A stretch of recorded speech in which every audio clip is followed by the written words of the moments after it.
If you like this video, please give it a thumbs up, comment, and subscribe to my YouTube channel, as well as follow me and subscribe to me on all my other social media platforms.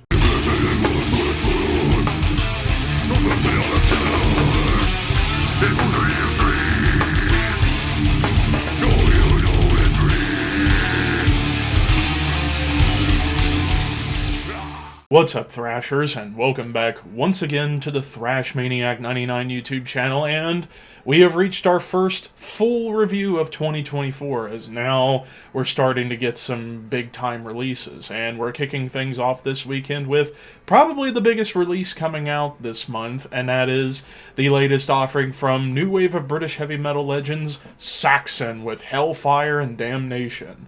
So this comes out on January 19th on Silver Lining Music, and this is officially, I believe this is their 24th or 25th studio album. It depends on if you include the covers albums and maybe some compilation or whatever. But needless to say, Saxon has been going strong ever since they formed all the way back in the 70s, back at one point when they were known as Son of a Bitch. But yeah, Saxon has always been one of those new wave of British heavy metal bands that's always been consistent and just pumping out great music. Yeah, some missteps here and there, but hey, alas, one of the most respected classic heavy metal bands out there. So, I was anticipating this one. Granted, only a couple of years since Carpe Diem came out, which I did review, and I thought that was a pretty damn good album, but spoiler alert, I think this one's even better than Carpe Diem. Once again, we get Andy Sneap as the producer, and I know people want to bitch and moan about him, but hey, as long as his production sounds good, that's all I give a shit about. Yeah, it might be universal across the board, but as long as it sounds good, that's all I care about. So after the Prophecy intro with Brian Blessed doing the narration, straight into the title track, which I believe was the longest track of the album, and this song really stands out because this is the only track that's in standard guitar tuning, which part of me wishes they would have done more standard tuning songs on this album. Every other track's down to E flat, but I digress. But yeah, the opening title track, it just has this great opening with the riff and Biff's high notes. Like, Biff sounds fantastic, who had just turned 73 years old not too long ago. And just after those high notes, into classic heavy metal glory, and that's pretty much everything you get on this album. It's just classic heavy metal, classic Saxon, even some nods to bands like Accept and Judas Priest, because those are two bands you can definitely compare Saxon to, especially nowadays. But yeah, and I love how on this track, and then even later on a song like Kubla Khan and the Merchant of Venice, both of those songs have relatively, like, power metal style choruses, which, I mean, you can give a pass to bands like Saxon and Judas Priest for doing that, because without those kind of bands, would you even have power metal? So they're basically teaching everybody that's in a power metal band, hey, you know those kind of anthemic epic choruses you guys do? Well, we're taking them back. And this opening title track definitely gets that vibe going. And then right out of the gate, you get one of the big standout things about this album, and that's the lead work.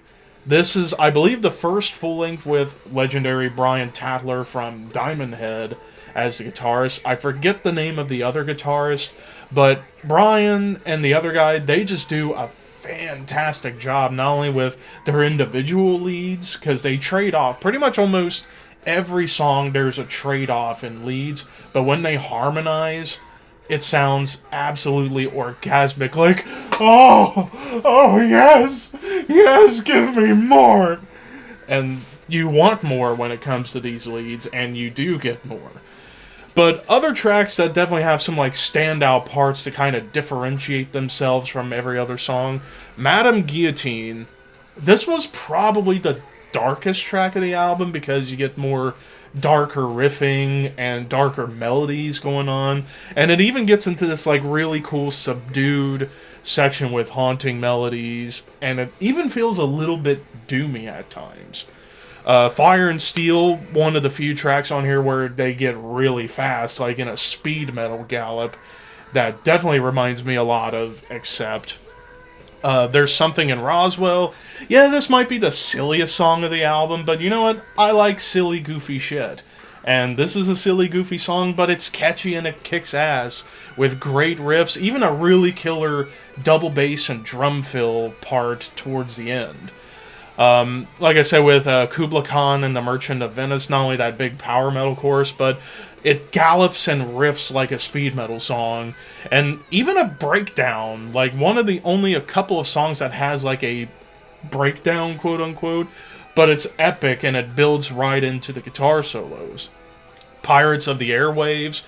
This one may be the most sleazy song of the album. Like the way the riffs are going, it felt really sleazy. Then again, there's Something in Roswell kind of had a little bit of a sleaziness to some of the riff work on there.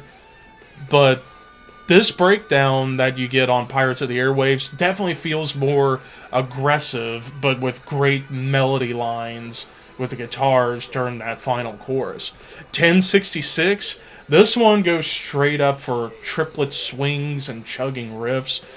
Like, the beginning made me think immediately of Teutonic Terror by Accept off of Blood of the Nations, which I thought it mirrors it so well, but it's done in Saxon's own way.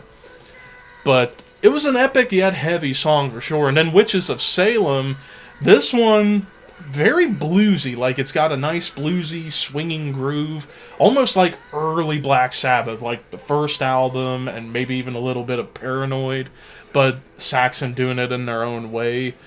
Gorgeous leads, great double bass drum gallops going on here. And then the closing track, Supercharger, feels, again, very much like classic Saxon. So it's almost like a great bookend with the title track and Supercharger, kind of feeling very similar in that more classic heavy metal department. But awesome arpeggios on the guitars during the chorus. But yeah, top to bottom, like, every song is filled with memorable riffs, catchy moments, some cool choruses, and lots of different elements going on, whether it be doing more power metal choruses, maybe even some darker riffs, darker melodies, some sleazy riffs, some speed metal moments, some triplet swings, some bluesy grooves. Like, they're trying for all sorts of different stuff on this album, I will say.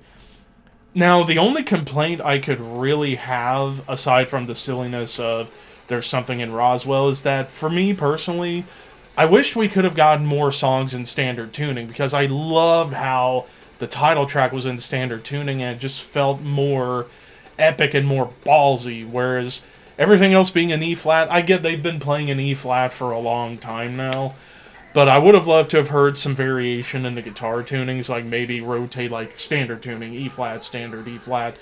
Just a little nitpick, and that's really it.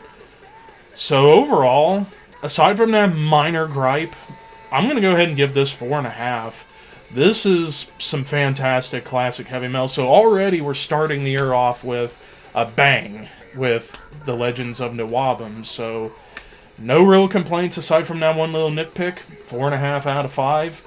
I wouldn't be shocked if this ended up on my year-end list in December of 2024. But of course, that's all just my opinion. What did you guys think? Let me know in the comments below your thoughts on Hellfire and Damnation by Saxon. And until next time, keep your horns high and your dreams wet.